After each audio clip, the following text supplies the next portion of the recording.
President Trump tackling high housing costs by keeping them high? That seems to be what the president suggested during his cabinet meeting on Thursday. Trump said instead of making housing less expensive, he wants lower interest rates, allowing Americans to buy homes even as prices rise. Take a listen. People that own their homes, we're going to keep them wealthy. We're going to keep those prices up. We're not going to destroy the value of their homes so that somebody that didn't work very hard can buy a home. We're going to make it easier to buy. We're going to get interest rates down.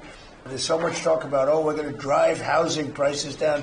I don't want to drive housing prices down. I want to drive housing prices up for people that own their homes. And they can be assured that's what's going to happen. That call for lower interest rates came just hours before he announced on Truth Social that he was nominating Kevin Warsh for Fed chairman. Trump has been calling for lower interest rates since before he retook office last year and has been a harsh critic of current Fed Chair Jerome Powell. Trump praised Warsh in his post, writing in part, "I have known Kevin for a long period of time and have no doubt that he will go down as one of the great Fed chairmen, maybe the best. On top of everything else, he is central casting, and he will never let you down." As for Trump's ideas to make housing more affordable, those didn't go over so well on either side of the party line. Senator Elizabeth Warren, writing in a post on X, Donald Trump seems to think that if you can't afford to buy a home in this economy, then you, quote, didn't work very hard. That's about the most ridiculous thing I've ever heard, especially when millions of hardworking Americans can't afford to buy their own home. Economist Peter Schiff, taking it a step further, writing in his own post, "This is asinine. Trump wants to make the housing bubble bigger so homeowners can keep pretending they're rich by owning houses they can't sell because they're too expensive for anyone to buy." And even conservative commentator Mike Cernovich seemed critical, writing simply, "This is a miss on housing" from Trump. Yeah, I think that's right. Spoken like a true real estate developer, I want the housing prices to just increase forever. I was cracking up when I was listening to this because as a homeowner, I was like, I do want my housing price to go up. Yeah, that's the struggle. You're like, yeah. And I do like lower interest rates. But of course, when we're looking nationwide, beyond my own selfish reasons for wanting my home price to go up, which I actually probably shouldn't go up much more because, you never want to be the most expensive house in the neighborhood. But nonetheless, on the nationwide scale, obviously housing has become very unaffordable for people. It's the number one thing people are citing when they're talking about concerns about the future of the economy and their economic fortunes. This has to be done, I think, in a skillful and smart way. You have to increase housing supply, absolutely. Now, I think that the mass deportation operation would be helpful in freeing up some of that supply, right, and lessening the demand, because you'll have, at this point already, we have 2 million fewer people who are competing for shelter with American citizens, which I think is good. Interest rates are obviously a huge part of it.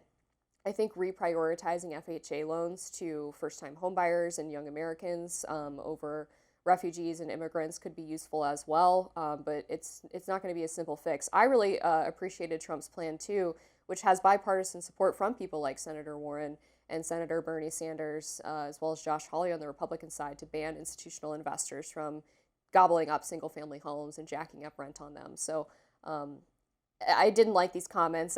They were obviously not helpful. They were super tone deaf.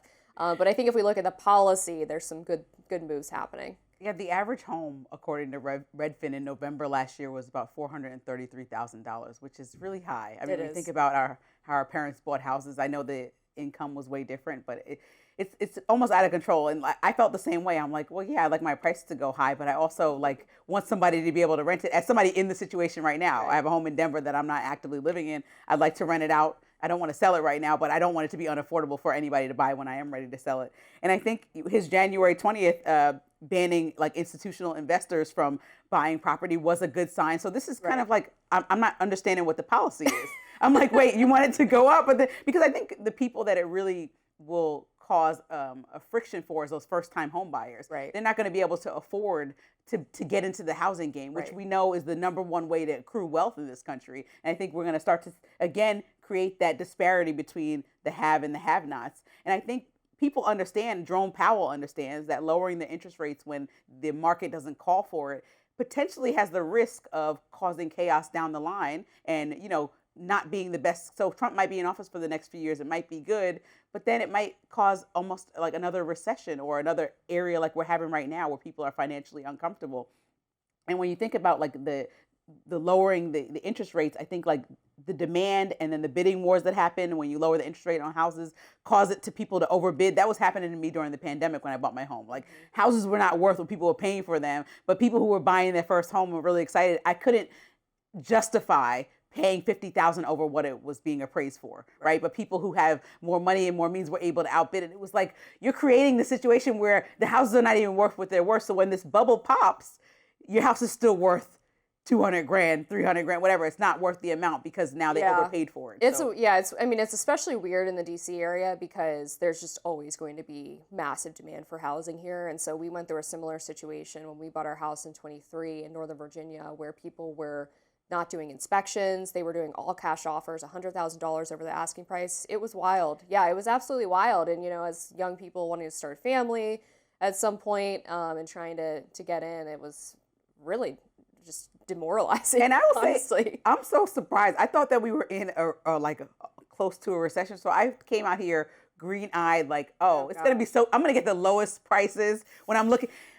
Things are flying off the shelves out here. People are still paying higher. And I'm like, what's up with DC? Is everybody comfortable, extremely comfortable? Like everything we report on does not affect anyone in DC. Like especially the government was shut down for months. I'm like, there's got to be something that's going to be reasonably priced out here. And I find that everything is extremely expensive. Maybe it's just that shock from coming from anywhere that's not New York, LA, or DC to understand what the prices are in those three cities. But it's pretty expensive. Right. And when we bought, the interest rate was like 7.5. So wow. Yeah. Wow. Up next, we'll talk about Minnesota Governor Tim Walz saying he will never run for office again. Stay with us.